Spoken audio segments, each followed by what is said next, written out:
கர்த்தருக்கு ஸ்தோத்திரம். இந்த நாள் தேன்துளி நிகழ்ச்சியிலே உங்களை நான் மீண்டும் சந்திப்பதில் அதிக மகிழ்ச்சி அடைகிறேன். இந்த நாளில் கூட 2 சாமுவேலின் புத்தகம் 7ஆம் அதிகாரத்தில் தாவீதை குறித்து நல்ல ஒரு குணாதிசயத்தை இங்கு சொல்லப்பட்டிருக்கிறது.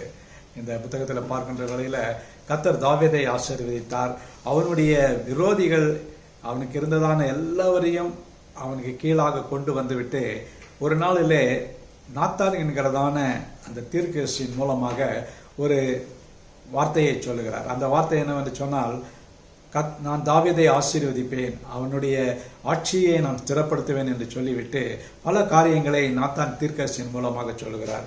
அதை அந்த வசனத்தில் 1லிருந்து நம்ம 18 வசனங்கள் வரைக்கும் பார்க்கின்ற வேளையில் அநேக காரியங்களை குறித்து அவனுக்கு ஒரு ஆசீர்வாதத்தை கட்டளையிடுகிறார். அந்த நேரத்தில் தாவீதினுடைய பிரதிபலிப்பு எப்படி இருந்தது என்று பார்க்கின்ற வேளையில அதை போலவே நம்முடைய எண்ணங்களும் பிரதிபலிப்பு இருக்க வேண்டும். தாவீதுக்கு இவ்வளவு பெரிய ஆசீர்வாதத்தையும் எல்லா காரியங்களையும் அவர் கொடுத்து விட்டு தாவீது அவருக்கு பதிலாக சொல்லுகிற வார்த்தை தான் மிக முக்கியமான ஒரு காரியம். அந்த வார்த்தையை நான் உங்களுக்கு படிக்க விரும்புகிறேன்.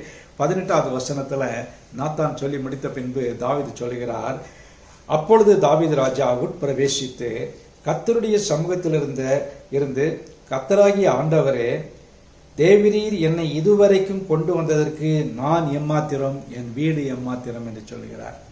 பாருங்க, ஒரு சாதாரண ஆடு மேய்க்கிறவனாய் இருந்ததான தாவீதை ராஜாவாக்கினார். அவருடைய சத்துருக்கள் எல்லாவருடைய கையிலிருந்து விடுதலையாக்கினார். அவருடைய குமாரனாகிய சாலோமோனை தன்னுடைய தேவாலயத்தை கட்டுவதற்காக ஏற்பாடு செய்தார். இவ்வளவு காரியங்களையும் செய்துவிட்டு தாவீதிற்கு இருந்ததான ஒரு பெரிய குணம் என்னன்னா, தன்னை தாழ்த்தினான். நான் எம்மாத்திரம், எனக்கு இதெல்லாம் எவ்வளவு தகுதியா என்று அவன் தன்னை ஆராய்ந்து யோசித்து பார்க்கிறான். இந்த நல்ல பண்பு இந்த வேதத்தில் பார்க்கின்ற பொழுது தாவீதிடத்தில் மிக அதிகமாய் காணப்படுகிறது. இதை தான் இந்த நாளில் கூட கர்த்தர் நம்மிடத்தில் எதிர்பார்க்கிறார். கர்த்தர் நம்மை ஆசீர்வதித்து வைத்திருக்கிறார். அதற்கெல்லாம் நம்ம எம்மாத்திரம், நான் எதற்கு நான் பாத்திரனாய் இருக்கிறேனா என்று நாமே ஆராய்ந்து பார்க்க வேண்டும். அதற்கு பதிலாக ஆண்டவருக்கு நாம் நன்றி சொல்லுகிறவர்களாய் காணப்படும். ஆண்டவரே, நான் ஏமாத்திரம் ஐயா, ஆனாலும் நான் இருப்பது உம்முடைய கிருபை என்று சொல்லி அவரை நோக்கி பார்ப்போம். தாவீதுடைய எண்ணங்கள் சிந்தைகள் நம்முடையதாயும் இருக்கட்டும். கர்த்தர் தாமே நம்மை ஆசீர்வதிப்பாராக. நல்ல ஆண்டவரே, நன்றியோட துதிக்கிறேன், ஸ்தோத்திரிக்கிறேன். தாவீதுக்கு இருந்ததான இந்த நல்ல குணத்தை நீர் வெளிப்படுத்தி காட்டினதற்காக ஸ்தோத்திரம். எங்களுடைய வாழ்க்கையிலும் இந்த குணங்கள் காணப்பட நீர் கிருபை செய்யணுமா ஜெபிக்கிறோம்.